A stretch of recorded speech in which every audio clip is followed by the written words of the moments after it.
समस्त को प्रणाम। मु सुजाता पात्र। 28 जून 2020 रे मो बापांकर डेथ होइतिला।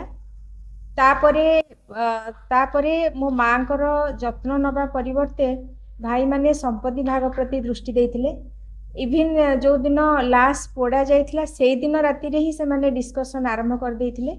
मोर सेतरे किछि योगदान नथिला।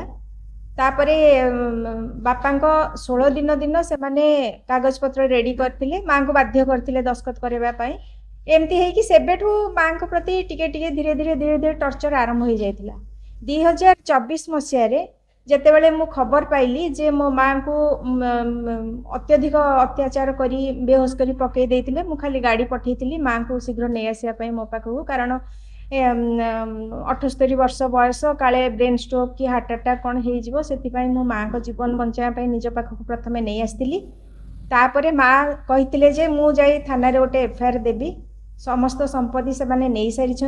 मुझे अवगत से को अवगत नथिली। मते ब्रीफली कहले कहले नाई से माने सब नहीं सारे, माँ को अलंकार जहाँ थिला सब से नहीं सारी। तापरे माँ निजे तांको भाषा रे गोटे कंप्लेन लेखिकी निमापड़ा थाना रे देइथिले। आउ थाना रे दीर्घ समय धरि आमे बसिथिलु। थाना अधिकारी को पदक्षेप नै नथिले, एफआईआर करन घर ताला चेंज करिकि नुआ ताला से माने पकै छथि, मते प्रवेश करिया दउ नाहंती। सेटा भी से किछि पदक्षेप नै नथिले कि ताला खोल नथिले, सेठी बसी बसी मा मो सहित फेरिथिले। तापरे एमती अत्याचार बढ़ी चलथिला। मा मझिरे मझिरे तांकर बाइट सब देई छथि। मु घर काम रे व्यस्त, मो ससुर भी बेड रिडेन सेते बेल को लास्ट स्टेज कैंसर आउ पिला मान को बोर्ड एग्जाम।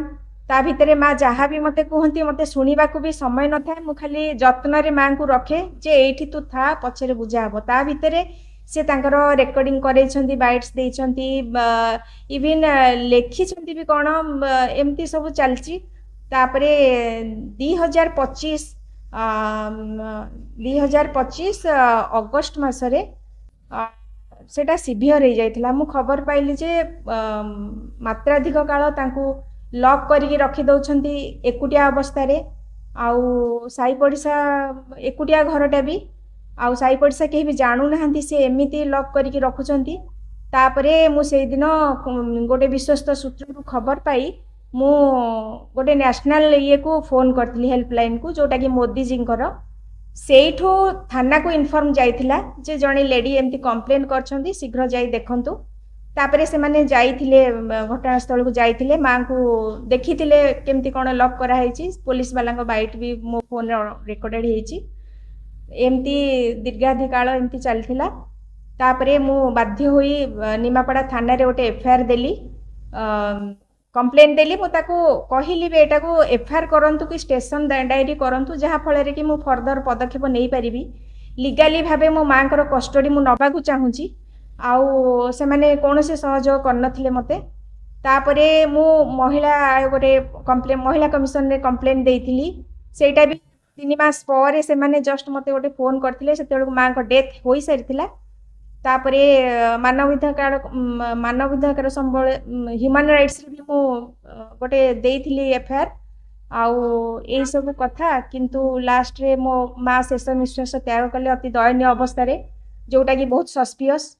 कारण ता 6 दिन पूर्व भी पुलिस जाइथिले इनक्वायरी करिया को। ता पूर्वरु भी मु पूरी एसपी को देखा करिथिली। तांको ये रे से माने जाइथिले इनक्वायरी करिया पई। सेते बेले भी मु कहिथिली मो मांकर समस्त हेल्थ रिगार्डिंग प्रेस्क्रिप्शंस किछि अछि कि नाही, तांकर पेंशन्स अछि कि नाही, तांको पाखरे किछि भी, तांकर को परिवेश रे रहउचंती, किए रहउचंती, तांकर खाया पिया बुझिबा को आपण जाइछंती जदी प्रॉपर्ली इनक्वायरी करंतु। आउ कोन इनक्वायरी कले, किंतु 6 दिन परे मु खबर पाइली मो माँ अति दयनीय अवस्था रे अछंती। आउ मेडिकल रे सेटा भी लास्ट शेष समय रे भी मो मां कर शेष समय रे भी मते खबर दिया जाइनी जे माँ सीरियस बोली। मु गोटे विश्वस्त सूत्र खबर पाइली जे एम्बुलेंस जोगे माँ को अति दयनीय अवस्था रे घोषाड़ी नहीं छंती। मु सेठू डायरेक्ट पुलिस को फोन कली जे मो मां कर एमती अवस्था रे कुआडे नेले, से माने तो मो सहित कनेक्टेड नुहंती। तांका आडू से मते ब्लॉक कर सारछंती केबेठू। आउ आपण खबर नहीं मते जणांतु। संगे संगे पुलिस खबर नहीं कहले मैडम से 6 नंबर हॉस्पिटल जाउछनी निमापड़ा हॉस्पिटल फेरेदेला एबे 6 नंबर हॉस्पिटल जाउछनी।